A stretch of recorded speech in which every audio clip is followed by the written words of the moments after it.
Commonwealth game 2030ની પૂર્વ તૈયારીઓના નિરીક્ષણ અભ્યાસ માટે કોમનવેલ્થ સ્પોર્ટ્સ ટીમ પ્રથમ ગુજરાતની મુલાકાતે.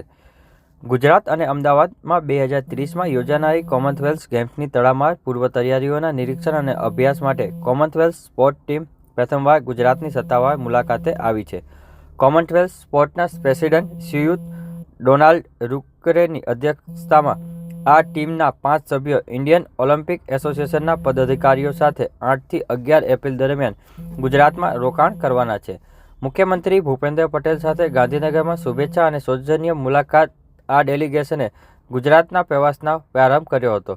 કોમનવેલ્થ સ્પોર્ટ્સ પ્રેસિડેન્ટ ડોનાલ્ડ રૂકરે અને સીઈઓ શ્રી કાર્ટેસ શેડલીએ ગુજરાતમાં તેમને મળેલા ઉષ્માપૂર્વ આવકાર અને આતિથ્ય સત્કાર માટે પ્રશંસા કરી હતી.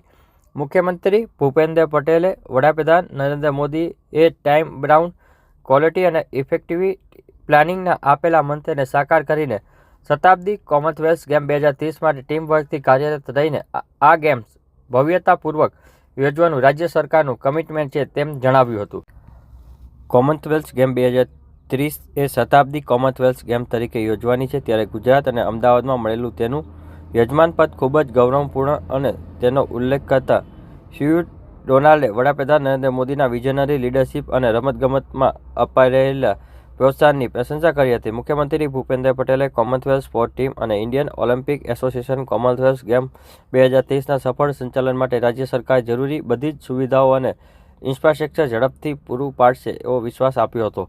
કોમનવેલ્થ સ્પોર્ટ્સ ટીમના પ્રેસિડેન્ટ અને સીઈઓ એ આગામી જુલાઈ 2026 2 ઓગસ્ટ 2026 સુધીમાં ગ્લાસગોમાં યોજાનારી કોમનવેલ્થ ગેમ્સ નિહાળવા અને ત્યાંના કાર્યને યોજનામાં અભ્યાસ નિરીક્ષણ માટે આવવાનું પણ મુખ્યમંત્રી ભૂપેન્દ્ર પટેલને આમંત્રણ આપ્યું હતું.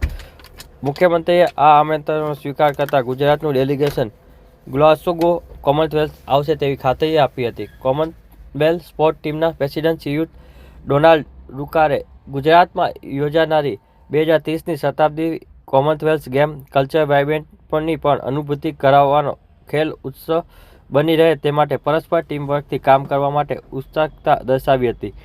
ગુજરાતની આ મુલાકાત દરમિયાન કોમનવેલ્થ સ્પોર્ટ્સ ડેલિગેશન આગામી કોમનવેલ્થ ગેમ 2030ની રમત જ્યાં યોજાવાની છે તે સ્થળ અમદાવાદ વીર સાવરકર કોમ્પ્લેક્સ, નરેન્દ્ર મોદી સ્ટેડિયમ, એકા એરાના તેમજ અમદાવાદનું સાથે જ વડોદરા ક્રિકેટ સ્ટેડિયમ અને એકતાનગર સ્ટેચ્યુ ઓફ યુનિટી ખાતેની પૂર્વ તૈયારીઓનું નિરીક્ષણ અને અભ્યાસ માટે સાઇટ વિઝિટ કરવાનું છે. મુખ્યમંત્રી ભૂપેન્દ્ર પટેલની આ મુલાકાત દરમિયાન અગ્ર સચિવ અશ્વિની કુમાર, મુખ્યમંત્રીના અગ્ર સચિવ સંજીવ કુમાર, અધિક અગ્ર સચિવ doctor Vikrant Pandey, sport authority of ગુજરાતના ડીજી વાળા અને વરિષ્ઠ અધિકારીઓ ઉપસ્થિત રહ્યા હતા. આ અંગેની માહિતી જે છે 8 એપ્રિલના બપોરે 2 વાગે આપવામાં આવી હતી.